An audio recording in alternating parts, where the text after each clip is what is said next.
Coming up tonight, shipments to and from Singapore risk being delayed as the Suez Canal remains blocked.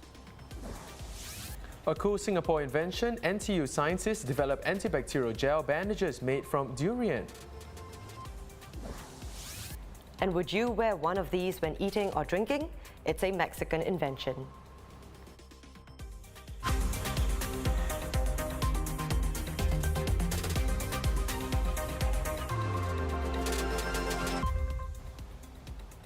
This is the Straits Times Newsnight. I'm Dylan Ang. Good evening, I'm Chow Suan.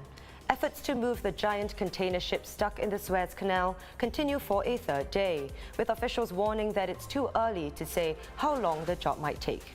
What's worrying is that one of the world's busiest trade routes, vital for the movement of goods between Asia and Europe, remains blocked, with shipping traffic disrupted.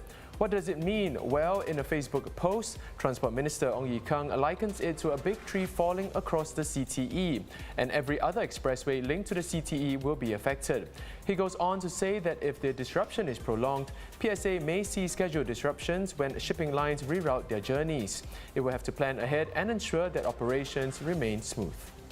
As for the flow of goods and cargo, Michael Poon from the Singapore Shipping Association tells the Straits Times businesses and consumers from both Asia and the Mediterranean region can expect delays in all cargo shipment arrivals coming through the Suez Canal.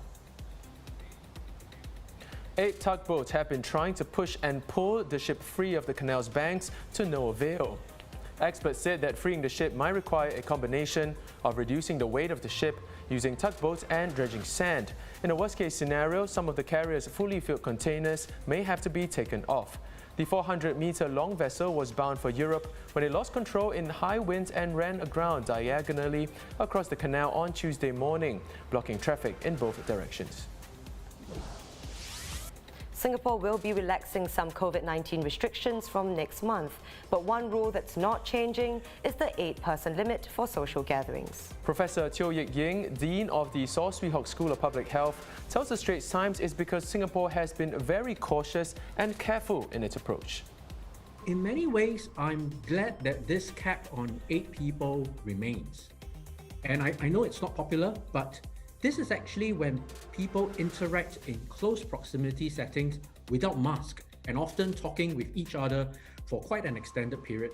This remains one of the highest risk activities that we know about. So I will be a lot more comfortable with relaxing this limit when many more people in Singapore have been vaccinated. At this stage in time, I think our vaccination is still below 1 in 5 people, or about 20%. It is still too early to relax this.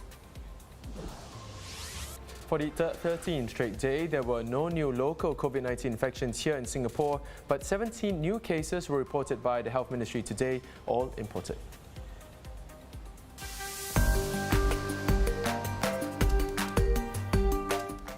Now let's take a look at what's been trending on social media today. For anyone who's ever thought that wearing a mask while eating and drinking is impossible, well, clearly not for some. Meet the nose mask. Created by researchers in Mexico, this nose-only mask was designed to be worn under a normal face mask. The researchers say that the masks will protect you while eating and drinking. So would you try it out? Tell us in the comments below. Durian lovers, hold up before you discard the husks. They could have a second life as, get this, antibacterial hydrogel bandages. Created by Nanyang Technological University scientists, the bandages were made by extracting high-quality cellulose from the husks. This is done by converting the husks into cellulose powder through slicing, freeze-drying and ball milling. The cellulose is then combined with glycerol to make a soft gel, which can then be cut into bandages. It can then be applied by simply laying it across the wound. Who would have thought that would be possible? Famous for her clapbacks and wit on social media, American model and TV personality Chrissy Teigen has announced her departure from Twitter and deactivated her Twitter account. In a series of final tweets, Teigen said that being on the platform no longer serves her positively, adding that it has left her feeling deeply bruised.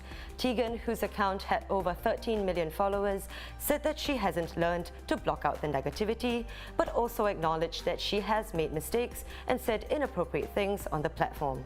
Her departure has been met with mixed response online, with many of her followers and fans tweeting that she will be missed.